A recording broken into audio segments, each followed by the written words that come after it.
Hey there guys, Portalmaster here, and in today's video we're going to be talking about a potential new rumor that's at this point really not a new rumor, potential rumor, or anything, but basically sources all over the internet have been claiming that just over and over and over again that the new Pokemon game, Generation 8, is going to be a Breath of the Wild tier game.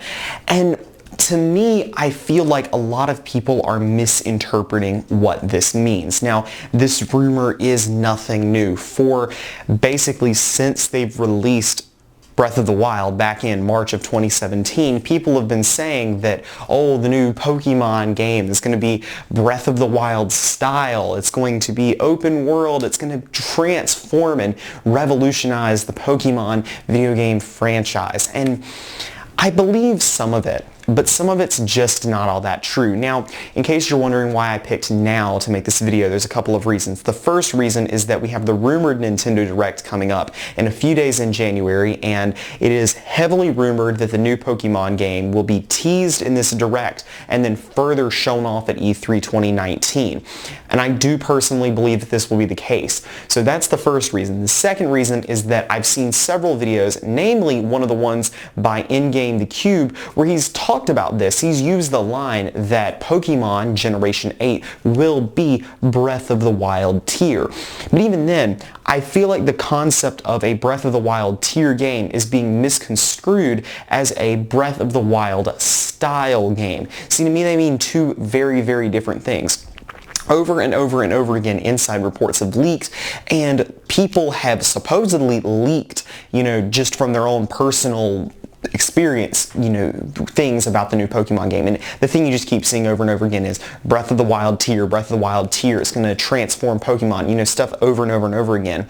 Breath of the Wild tier, to me, just means in terms of production quality and not in terms of style. If they were saying it was a Breath of the Wild style game, I would say, okay, the rumors are probably going ahead and saying it's going to be, this grand open world Pokemon game.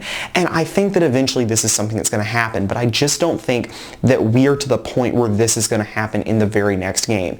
I do think that Generation 8 is going to borrow a lot of the things that people liked out of Pokemon Let's Go, and I do believe that there are going to be some big changes coming to Generation 8. But as far as an open world game ditching turn-based combat, that is absolutely not going to happen.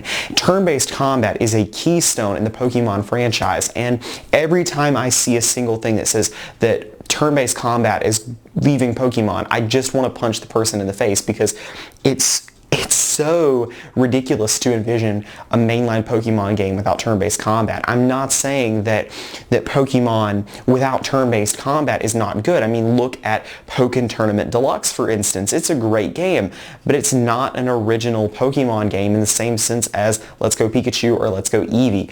Honestly, a lot of people would probably hate it if this is what happened. As cool as a Pokemon fighting game is, it's not a mainline Pokemon RPG, and it never will be. I highly doubt that any mainline Pokemon game will ever ditch the turn-based mechanic. Simply put, I think that there will be more advanced spin-offs of Pokemon that maybe make an RPG-style fighter game, like with the mechanics of Pokken Tournament Deluxe, but actually it's RPG style. I think that eventually something like that will happen. But as far as a mainline replacement, it's not going to happen. A mainline replacement will always be turn-based. Now, I did say that I thought that with it being Breath of the Wild tier and revolutionizing several things such as what Super Mario Odyssey and Breath of the Wild did, I do think that several big changes will occur. One of the main things I think will occur is that the game will be more open world, but not a true open world game. What I mean by this is something that I think should have occurred a long, long time ago.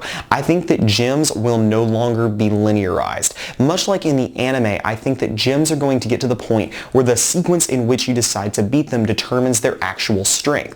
Of course, in the anime, Ash is pretty much seen wandering around wherever he wants to, taking on the gyms in whatever order he so chooses. It's not like this gym is more powerful than the next gym, which is more powerful, it's not like it goes on and on and on in that linear progression style. I think that when you have no gym badges, you'll be able to go around and fight whatever gym you want to. But anyway, I think that's one thing that's going to be delinearized. I also think that with the introduction of secret techniques leaks over HMs in Let's Go. I do think they're going to shy away from the whole concept of restricted maps where you need all these different HMs to be able to explore.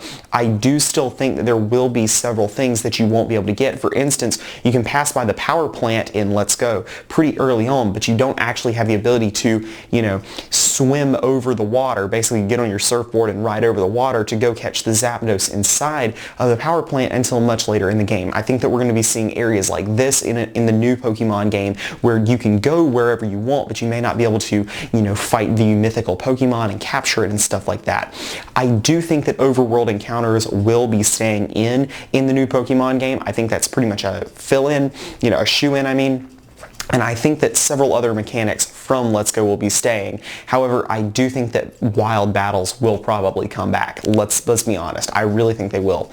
So that's pretty much it for specific features. What then gets me is that then we have people supposedly leaking that the new Pokemon game is Pokemon Crown and Scepter. It's set in England. It's got these specific starters. And I just want to say, y'all, this is all 4chan. And 4chan leaks are occasionally reliable, but let's be honest, it's probably not real. Probably none of this is real. I could see a Pokemon game being set in the United Kingdom. I'm not saying that that is impossible, but I am saying that this leak is almost certainly not true. So there's a lot of misinformation, I think, being spread about the new Pokemon game, and I just think we need to take a step back and really assess what's actually going to happen. And the simple solution is the new Pokemon game will probably be amazing. I really think it will be. I think that it's going to be transformative, and I do think it's going to introduce a lot of new concepts into the Pokemon franchise we have not seen before, much like what Breath of the Wild and Super Mario Odyssey did. However, an actual open world Breath of the Wild style Pokemon game is not going to happen anytime soon, and I firmly believe that. So that's all that I have for you guys today. I have a few sources I'm going to leave down in the description in case you'd like to do further reading on where these rumors come from. I'll link 2 of In-Game The Cube's videos down below so that you guys can go check that out and cross-reference with what I said. But anyway, that's all I have for you guys today. Tell me down in the comments what you think about all this stuff. This has been Portalmaster. Remember to like, comment, subscribe, and shout out to all my patrons on Patreon, especially the Collector Creepypasta, Portal Power TV, and Nacho S. See you guys next time.